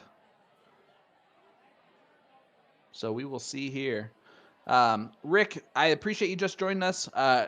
It says 8-8 because of the piddle to start off the match. So on the screen, it looks a little bit different than the actual score. The actual score is going to be up top there in our overlay. So it is 8-7. That is the correct score right now. Yeah, kind of a little bit deceiving with that little diddle option, but that is a far better way to handle the cork when you these matches aren't always played with people in the same bar. So kind of doing that. No, this might be our only look at this type of match where they are on the same par. Yeah, we're pretty spread out when it comes to these matches. So, Rick, definitely don't apologize, man. We appreciate you asking the question. That's always helpful. Yeah, and it won't be the last time that we've got to say it, because it is very confusing when that pops up and you just see that for a second. You're like, wait a second. Yep. I don't blame you at all. So, no harm, no foul. We appreciate the comments no matter what, because comments means you're there hanging out with us. No comments means you're not interested. Absolutely, guys. And shout out again to you guys for following along with us this whole way. We truly do appreciate it. We are blessed to bring you the CSC Challenger Series remotely. For those of you just tuning in, my wonderful co-commentator is the great Will Stewart from USA Darts. And I'm just the lowly Sean Green from To The Point Streaming. I love being having the ability to do that. Get out of here. Get out of here. Well on your way, sir. Well on your way.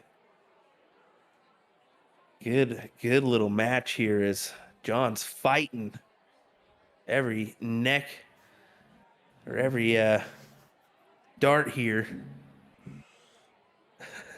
Oh, the chat started to crack me up, guys. That is for sure. That's what I started looking at. I caught myself. Those guys seem all right, pretty all right, or whatever. Yes, thank you so much, Katie, for tuning in with us. We really appreciate it.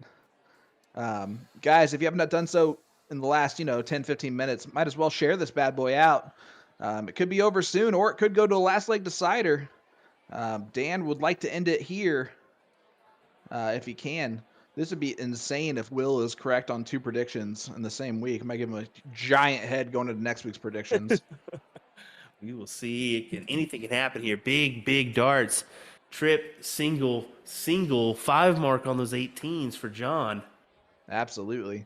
So, John, they're going to play a little point battle here for a couple seconds, it looks like. But if I'm Dan, I would close here. Close the 18s first. Get rid of them. Really? Yeah, but then again, that's why I'm sitting here, right? Yeah, my play is always those 17s here. Get those working. You can't win without the points. And unfortunately, now he's going to pay for it. As John's going to have just 2 darts here to close those 17s. Possibly point with his last. I'm very interested to see what he's going to do in this first dart. He did go point the first dart. Points with the second. He knows. Now, here's the deal. He knows he's not going to be here for this next leg if he doesn't win it. So why not take those opportunities to point, to gain the advantage, hopefully. But I don't know. Now he's got those 17s. He can hit a 7 mark here, and it's a total new game. You mean like this? Oh, still gets the point lead, though. So Dan takes a little bit of an advantage there with that 5 mark. John's going to have to hit a few 16s. He needs a trip and a single just to be able to look over at that 17. Again, this is where if I'm thinking that no matter what, I'm going to close that 17 in this round, I might as well do it first. I know that's the weird way to look at it. I know that you don't agree with that. And it doesn't matter anyway because he pulls off the 4 16s before moving over to the 17. So yeah, see, I'm just the totally opposite. Yeah, and that's just the deal. Like, I don't even like Dan's play going trip 17 up to 18s down back to the 17s. I'd have stayed there for the first 2 and then possibly taken that route in the third dart just to guarantee that you have those points and guarantee you're kind of in that lead by a little bit. But everybody has different strategy, and that's part of cricket. That's what makes it so fun. Yeah, that's the beautiful part of this game, right? Is that it's not just straightforward, try to get down to 0 quicker than your opponent. You gotta have some strategy and have to have some idea of what you're gonna do going into it. John with a chance now to take control of this leg. He doesn't quite do that though. So Dan has winning darts here. Match winning darts. Just a little double bowl, double 15. Psh, double. You can do that. Double, 3 doubles. What not? I'm gonna start calling that the turkey. He's taking his time. Definitely do so. Oh, there's a double. He does not even get the point lead. He throws his hands in the air, and he waved them around like he just didn't care for that split second. I don't know.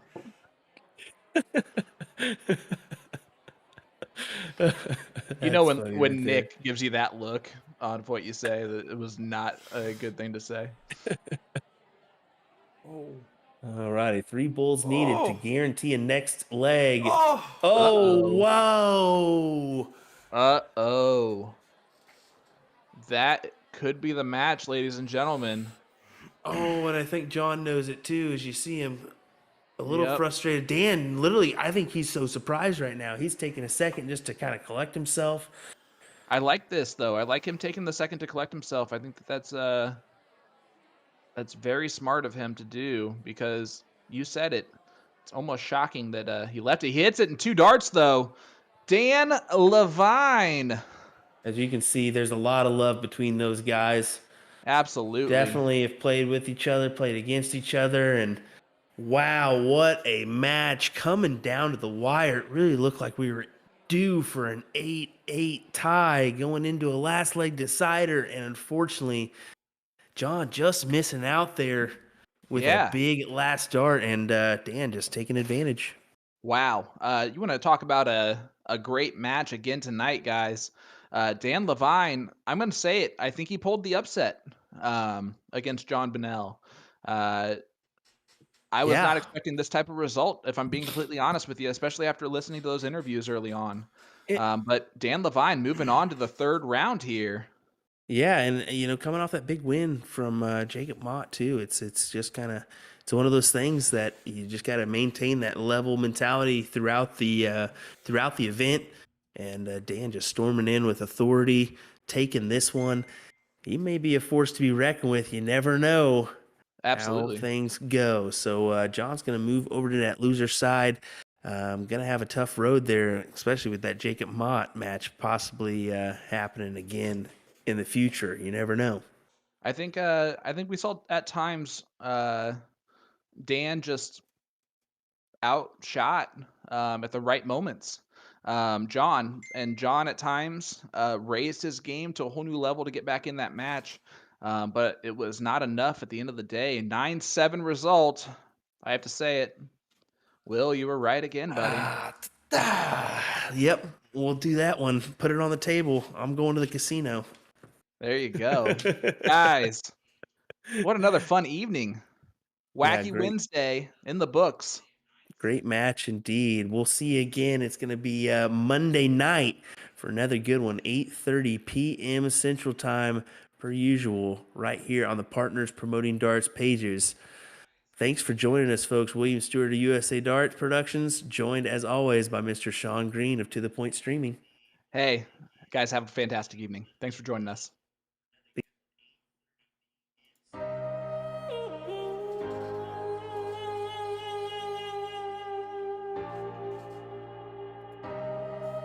Right now I'm listening to see if our audio comes back on.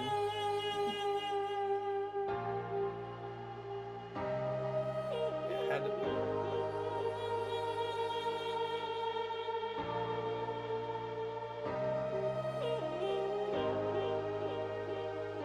It is fine.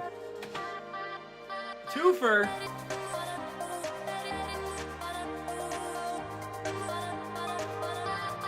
Well, it only crashed once, not 3 times. Look at that. Look at that. Oh my gosh. Another long one too. Another 9-7 long match. 2 hours straight. Those 2 hours fly by pretty quickly.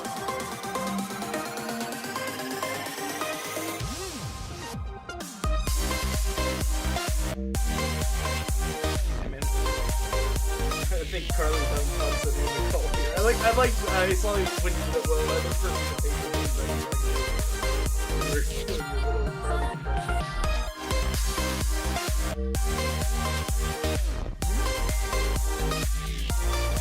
She had like a notebook right in front of her face, and then after she was doing it for a while, so then Will started doing it, and then I tried to do it as well.